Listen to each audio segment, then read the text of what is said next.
Sustanon. Why don't I like Sustanon? What have you got against Sustanon, Dr. Stevens? That's what I keep hearing from the Sustanon crew. Well, I've got nothing against Sustanon.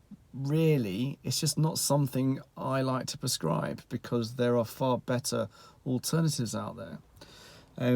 The beauty about private care is I can offer what I believe to be the best treatment available to you. So Sustanon is way down my list. Why is it way down my list? Well, the premise behind testosterone replacement therapy is achieving stability. The reason we want to achieve stability is it helps facilitate the physiological processes that go on within your body that help facilitate homeostasis. So, is that difficult with Sustanon? Yeah, it is. That it's the truth. It's a blend of 4 esters, which I don't know. I mean, God only knows. I mean, the rationale behind. I mean, I've heard all sorts, but I've heard there's consider the propionate ester as a fast sprinter. Consider the Isocaproate and the Isotodof. I don't know what they even know what they are. As the middle distance runners, and consider the Decanoate ester as the marathon runner. They all sort of like blend, and then they all get to okay, fine. Well, yeah, that's garbage. So what you need to take into consideration is the fastest acting ester. Now, in this case, it's propionate. Now, propionate has a half-life of approximately 2 days. So, in order to achieve stable levels, it's best to inject Sustanon every other day. So if I was to ever prescribe Sustanon, it would be every other day. Not every 5 days, not every 7 days, not every 10 days, not how these plunkers prescribe it. So can you achieve stable levels with an every other day protocol? And the answer is yes, sometimes. Now, what factors influence this? Well, things like your sex hormone binding globulin. So if you've got a low SHBG, unfortunately, the prop ester is metabolized even quicker. Well, it's not necessarily the prop ester being metabolized, but it's the fact that it's been released from its hydroxylation and is now free to be metabolized, and it doesn't get bound to the SHBG, so it just essentially gets metabolized and gets changed into estrogen. So it's not unusual for guys on Sustanon to complain of estrogenic symptoms. Who wants a bit of estrogen? Well, you want a bit of estrogen, but you don't want excess. So, when you design a protocol with Sustanon, you're going to be thinking about either every other day for normal SHBG guys or daily for low SHBG guys. And you can still have problems because, you know, we've discussed in previous videos, there is an increased risk of aromatization because of this rather unhealthy, civilized, in inverted commas, world that we live in. So if you have any mild liver dysfunction, if you're big, then you know you've got propensity to overexpress the aromatase enzyme. So irrespective of increasing the frequency of injections of Sustanon to daily, you know, there is still that propensity to aromatize. There's that propensity to aromatize with the single acting esters. But the reality is their half-lives are longer, so you can get away with less frequent injections with lower SHBG guys. So, is it because I'm lazy and I don't want to work too hard with you guys? And the answer is no.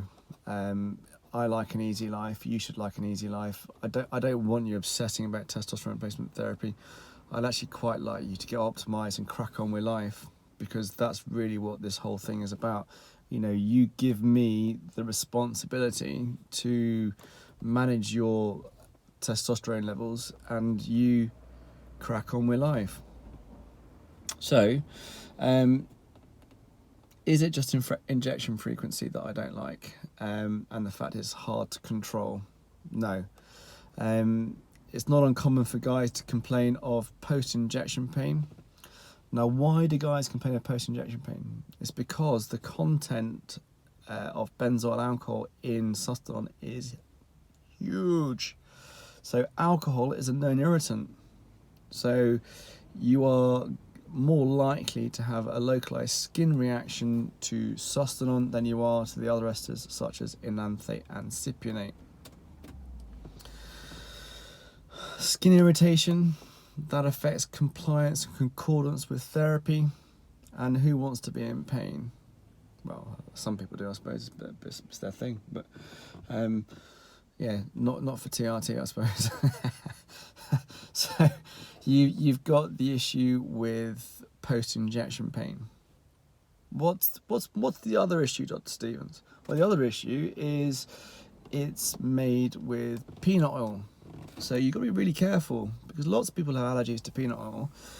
I do wonder sometimes if these guys get fully counselled in whether they've actually been asked whether they've got a peanut allergy. It might be in the small print somewhere, but this is a question that they should be asked face to face. This is because, you know, you can potentially have an anaphylactic reaction to things like peanuts. So it's not something to be taken lightly.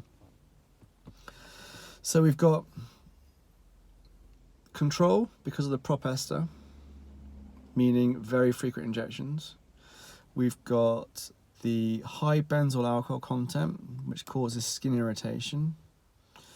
We've got the peanut oil allergy. What else? Why else don't I like it? Sustanon. Yeah, the benzoyl alcohol. Just another comment on the benzoyl alcohol. It's we're more and more moving over to subcutaneous injections because they're less painful.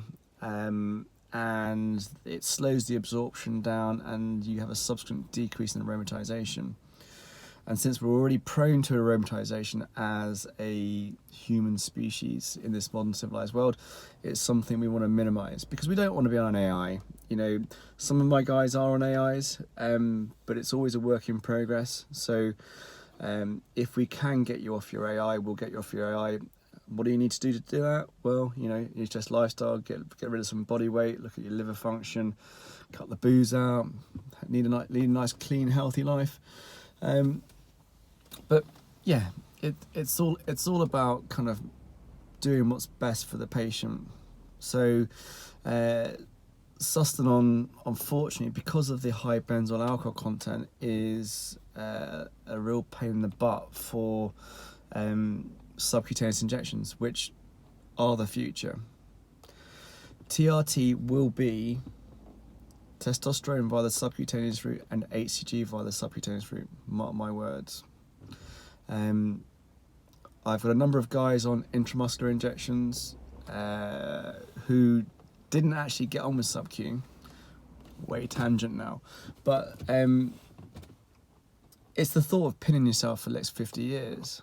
So the reason why a lot of guys don't get on with subcutaneous injections is because of the absorption. Now, if you look at how the drug is absorbed, if you inject into the muscle, then obviously the muscle is highly vascular. So it goes straight into systemic circulation. If you inject into the subcutaneous tissue, then there are tiny capillaries. There's the lymphatic system that the testosterone goes through and then eventually goes into the systemic circulation. And you've also got adipose tissue, so fat, fibrous tissue, and collagen, etc.